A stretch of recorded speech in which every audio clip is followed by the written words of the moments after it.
Alrighty. So right now we are going to start with the comparison of the EMP reports. Basically, we're just going to compare the old report with the new report after doing the EMP evaluation and have some reflections. I genuinely believe that a lot of these changes are from life and taking classes and just having this semester or so at USF. So my discussion will be a lot more life-based, just explanations for why I think certain changes occurred. Also, I will try to tie it into text. So these are the personality scales. These are scales that we will explore in these slides and the evaluation. It ranges from independence, so desiring to work with a high degree of independence by yourself, preference, limited structure.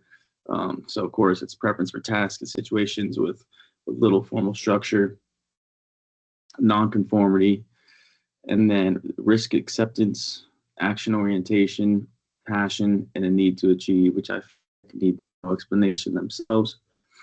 The next graph that we're going to look at is going to have two variations representing two different EMP assessments. So actually, the next two graphs rather, and while these graphs are similar, there are some key differences. So the first graph is as such.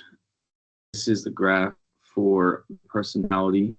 All these personality scales, these are put into a graph, into a line graph. So the green line shows entrepreneurs, the blue line shows corporate managers, and the red line shows myself.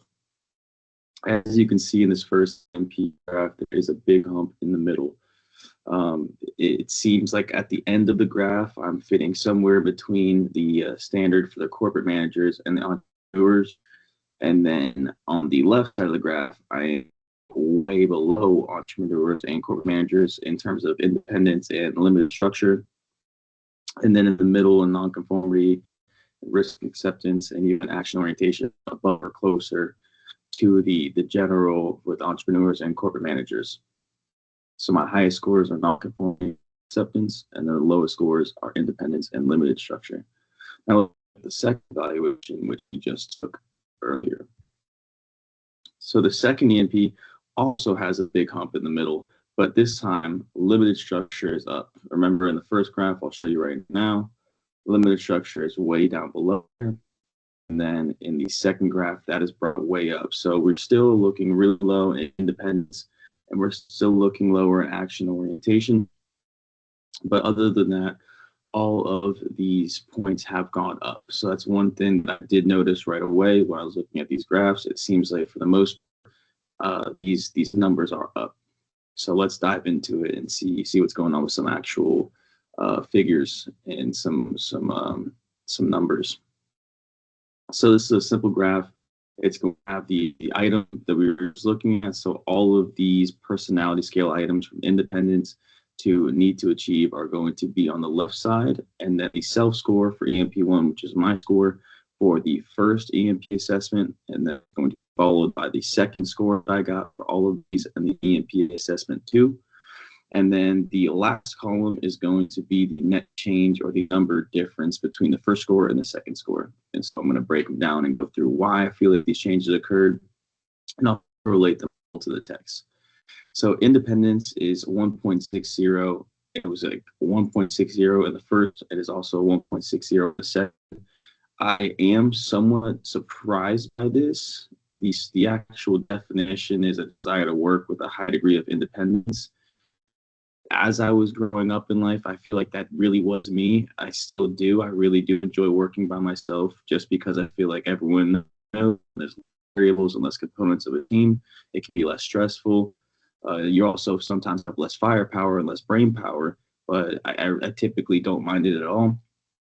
I think that my score is lower here because being in a college environment, I really do enjoy also working around people and working in teams. So I think that my answers survey kept my score lower, although I can also see my score having a very much so higher grade for independence with different questions prompted. It's very interesting that there's no change. Like I said, I feel like that was the questions, but obviously in entrepreneurship, especially with leadership, you have to have an ability to work with a team. Your communication skills need to be there. negotiation, keeping a team collaboratively in check. And also, you need to be able to manage your power levels within that and with society as you scale a company with ethics. So there's a lot of interdependence that goes along with leading a business. And in this case specifically, this was lower score than I would have thought for independence. So moving on to number two, limited structure is 2.20 in the first assessment and a 3.40 in the second assessment. Now, if you remember, go back to it. Preference for limited structures means basically that we have a preference for tasks and situations with little formal structure. So I am a little surprised with the score going up so much. It went up 1.20, but I think it does make a lot of sense because this one is going to compile with non-conformity. When you start working in entrepreneurial ventures and startup, you'll realize that there oftentimes isn't a specific way that you need to do things. You don't need to, always start a company with a specific spreadsheet of the first things you need to do. So I actually am in the process of starting a company, and there's a bunch of different things to do, but there's not necessarily a set in stone structure. And that's why I understand why my score probably went up as much as it did, just from that aspect of entrepreneurship. It goes to nonconformity as well. My score is up 0.17 from 4.33 to 4.50. And when you are working in entrepreneurship or anything like that, you can be kind of hamstrung when you have too much adherence to strict policies and this and that. It takes away a little bit of the creativity, the creative problem solving, and that's the most destructive. When you have a lack of creative problem solving, you have a lack of innovation. That's what entrepreneurship is, especially when you're leading an innovative team project. You want to have the ability to somewhat differ from nonconformity, by my belief, or conformity, rather. So I think that is probably why my score has gone up a little bit, because I've experienced it. I mean, obviously, you still want to be able to handle structure and to work with a structure and a structured team and project deadlines and all that. But I feel like to break out into a radically changing industry, you have to be able to separate from the status quo. The risk acceptance is 4.60. That is stayed at 4.60. That hasn't surprised me much. I was always a very risk adverse person. I've always wanted to go into entrepreneurship, so I feel like that might just be around where it's maxed out. I'm not one of the people that's willing to always just go for broke and just take a wild leap without looking. I do believe that you need to be able to dive into waters that you haven't gone into before optimistically. So I think that 4.60 back to back makes sense, given my upbringing and how I've always been. And obviously, I think it's super important, even if the number is low, for people getting into a certain comfortability with risk if you're looking to be an entrepreneurial leader, because of that, essentially starting a company is ultimate risk. I mean, you could do it in a way where you're not maybe losing a bunch of money or your assets are protected, but no matter what, there's always going to be risk of failure. You could look at it as a lesson, and then maybe it's easier to accept more risk, but that doesn't surprise me there at all. Action orientation is very interesting as well. It stayed completely the same. I would like to take a side note real quick and say that one of the things that stand out to me is that none of these scores went down. I was looking at the chart, and my initial reaction after taking the second EMP assessment was that some of these scores were going to be lower. However, all of the scores stayed exactly the same with the zero net change, or they went up. So action orientation did not change either. And if we revisit action orientation, that's a tendency to show initiative and make decisions quickly. The score is a little lower than I'd like it to be, and I feel like that's something that I've realized and been working on and trying to work on. So I think that score for an entrepreneur should be closer to 4. Initiative and follow through are two of the most important things, and taking action, I believe. So that is a score that I would like to raise, but apparently it's not raised yet, and so we'll just have to keep working that. And then passion, very interestingly as well, did not go up either. It stayed exactly the same. It didn't go down as well. It's 4.20 on the first self-score EMP1, and the second self-score for EMP2 is 4.20 as well. I think that score is mildly high and consistent, just because I've always been pretty passionate. Whatever I get my hands into, I want to do. I want to do fully and completely, and I take a lot of pleasure and excitement and enjoyment in whatever I decide to set my mind to. So I believe that makes sense there. And of course, even based off my interview with Nicholas, the founder and CEO of Nine Yaps, passion itself is a tool that is widely under-recognized in the entrepreneurial leadership world. If you have the passion to see a project, to start a project, to make a team, to craft a plan, and to go all the way to the end, I mean, that is insurmountable. It's the drive to get there, drive to make everything happen, and the happiness and enjoyment just to do that really do start forever companies. So I hope I can raise that a little bit, but I've always been passionate, so I'm not upset or surprised that score hasn't changed. Lastly, on this side, the need to achieve has gone up. It's gone up from 4.40 to 4.60, 4.60 on the score EMP2 to change plus 0.20. And I think that that's coming from reading the coursework and understanding how much needs to be done and what has to happen to succeed entrepreneurially and getting from my degree. Understanding just the different facets of entrepreneurship. I've taken a VC, a venture capitalism board as well. It's just inspiring and making it so that everything I do, I want to achieve and be successful and create that mindset again of all or nothing. Let's go back to the success and just whatever we do 100%. So that is 100% why that 0.20 has gone up. And I'm glad to see that none of them went down. So now let's look at some skills. The skill scale,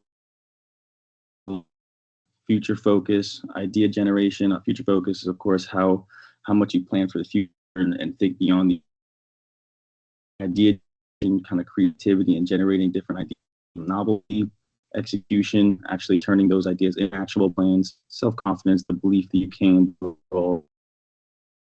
Optimism, generally positive attitude, remaining optimistic in life, getting back up when you're kicked down, and interpersonal sensitivity, which is basically being able to understand and have empathy and concern for those around you. So these skills will be explained, and the following two graphs will be two variations represent two different EMP assessments, assessment 1 and 2. And while they're similar, there are some key differences, of course. So this is EMP1, which is actually pretty interesting to break down. It looks kind of just like a straight line average between the entrepreneur scores and the corporate manager scores, which is very interesting. It's right down the middle, almost everything except for interpersonal sensitivity, where it's higher, and future focus, where it is also a little higher in this one. But it dips down to idea generation. It dips down much lower than I'd like to have it for entrepreneurs, and we'll discuss why. This is the graph for EMP2. So as you will see, the first two actually did not change at all, but then every single node after that has gone significantly up. So where the highest scores were interpersonal sensitivity and future focus, now they're interpersonal sensitivity and the lower scores are still idea generation and execution. The difference for these higher scores on both these sets of charts and lower scores versus these and the other sets of charts that we looked at for the other segment, there's no, when it says the lowest scores now, it's not that anything went down, which is the interesting part. There's no low scores now because one of these nodes went down or one of these ratings went down. So that's very positive for me, just knowing that something shifted, though it's technically lower now in relation because the other ones went up, is across the board a good thing. So look down the number, and it's going to be the individual items from the list on the left, starting with future focus and going to interpersonal sensitivity. The first EMP1 score, the second self score for 2, and then the net change for 2. So future focus, same 3.0.80. In entrepreneurship, have a to get there. The text is very clear about vision and statements and having a clear direction visionary leaders have have a super clear direction that is absolutely amazing, that's so captivating and so clear, and a plan of how to get there that people can't help but follow them. And so that's extremely important. I would like to see that score a little higher. However, while I do think I have a decent vision and future focus, I know where I somewhat want to be. I think it's easy to get inundated and caught up in the everyday life that we live, especially with so much going on as college. A very busy semester, having not as much time as I'd like to look forward to the future and to see and do long-term planning. I understand why that didn't change at all. Now, idea generation, that is the same exact story. I mean, creativity is extremely crucial in the entrepreneurship world. If you can't have creative problem solving, creative solutions, creative idea generations for ideas that open up into blue oceans, if you're not attacking holes in the market, which all takes idea generation, you're going to struggle to have a product or a service that takes hold and is not just smacked to the side as the same old, same old. So to see that go up. Unfortunately, it's still mildly high in the 3.60s, but I think that the reason it has gone up is because I've been so busy that I haven't really much time, admittedly, to work on creative idea generation and to try to increase my creative capacity. I do enjoy in the textbook, it was talking about creativity and problem and coming up with different ideas and brainstorming and how many different forms there are to do brainstorming. I really enjoyed the idea of, like, per se, the whiteboard or blackboard where you're just drawing, doodling, sometimes coming up with a bunch of ideas, sometimes coming up with absolute crazy, zany, almost ideas to see if it prompts something that could actually work. And so I haven't really taken much to any time to do that this semester. And I think that if I did start doing that, that score would go. Okay, we have execution next. In the first EMP score, I had 3.80. On the second score, I had 4.2. So now we're starting to see some net changes. And from execution down to the rest of the list, we're going to see positive net changes. I think execution, of course, is extremely important in entrepreneurial leadership. The textbook, you have to have goals, and you can't make those impossible. So once you have a set of goals and a list that's attainable, difficult to motivate you, but still attainable, you need to start executing and have an actionable plan. And I think that I've had to do to be successful this semester, and that is what has contributed to my score going up, is just doing that and setting those goals, setting those schedules, and setting that time regimen for what has to happen and making the execution happen. So as the tech is, you can't have crazy lofty goals that are unattainable and unrealistic, but you have to have challenges, and making a list and an actual plan, step day by day, week by week, as you have to do at college, definitely raised my score in that department. A lot of these scores can go and relate to each other as we go. Self-confidence is one of the same things. But prior to this semester, I was struggling with school, and I had 4.00 when I had the self-score EMP1. That's right when I got back in after I did a petition to get back into school. So I hadn't been in this for a little while. My score went up 0.60, which is pretty significant, to a 4.60, and I accredit that to the same thing. Just being back in school, being back in the swing of things, of having to perform, having to succeed, and also having the resources has reminded me how capable I am. And that self-confidence gets you a lot of places. It really makes it so that you can enter into new challenges, new markets, new ideas that you want to see through and try.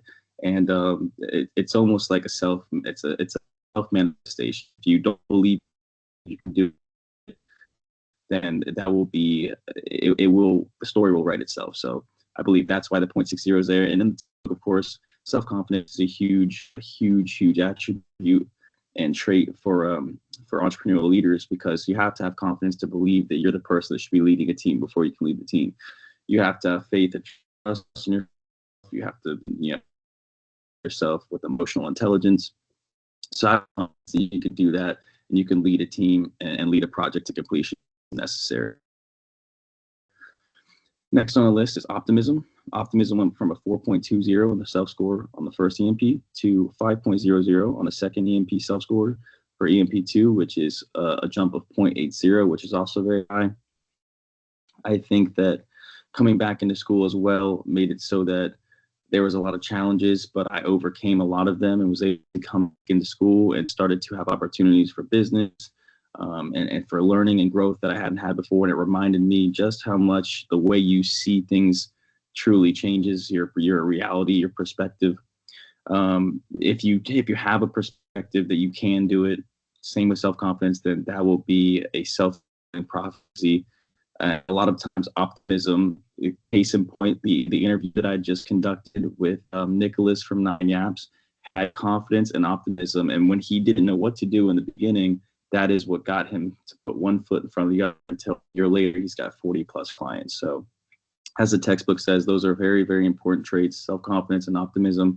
Nicholas, he displayed them and explained why they're so crucial, because it gets you to put one foot in front of the other, trusting yourself, and the optimism that things are going to come along. It will give you the courage to look for them, and you will find the answers and be in a place you never could have imagined a year later with a company like his with 40 plus clients and growing. Now, this also goes right into persistence. My first score was a 4.40 on EMP1, and the self score for EMP2 was a 4.80.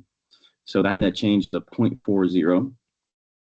And that is the same exact story, getting back into the swing of things, working your butt off, and just having the confidence and the optimism to get back up when you're down. I was out of school, I got back in. I've been working my butt off, and it's the same exact thing as the textbook describes. When you're starting a venture, when you're leading a team, there's going to be a lot of, there's going to be potholes. Almost very, very little startups start up and have no issues and just become million companies. It's extremely, extremely unheard of. Even as we've seen through the different movies and whatnot that we've watched, including the Face, the Social Network, including the McDonald's story with Ray Kroc, even with these wildly successful companies that blow up seemingly overnight, there's still challenges, there's still issues, and having the persistence as a leader to navigate those and to push through is absolutely crucial. So I think that just my experiences pushing through some of the challenges I've experienced over the last 6 semesters, 6 months, is the reason that has gone up as well. And the last one on the list, and the last one we'll finish off with, is interpersonal sensitivity. My score of 4.60 on self-score EMP1 is very high. My score on self-score EMP2 is also very high. I was raised with a therapist as a mom. I was raised with a therapist as a grandma. So I had multiple lineages and lines of therapy and communication practice in the family. And I've always been just drilled with empathy, and that the best way for you to understand and to move through the world is to understand other people. So empathy as well in the textbook, if you can understand and listen, as I've previously discussed, if you can listen to others first and then respond to understand the issues and the ways that can solve problems, it just leads to everything being better, negotiations going better, team meetings and team issues being resolved easily. So I think that's obviously very important in entrepreneurship as well, and entrepreneurial leadership. And I'm not surprised that it's 4.60 in the beginning. The jump from 4.60 to 4.80 is nice. I believe that, of course, just working with people again, working around a lot of students again, working with my business partner to get stuff squared away in the beginning of the launch phase. All of that, you just have to be more attentive to other people. So I do understand that, and I believe that's why the score is what it is. So thank you very much, guys. That's the end of this presentation, and thank you for coming. I hope you have a great rest of your day.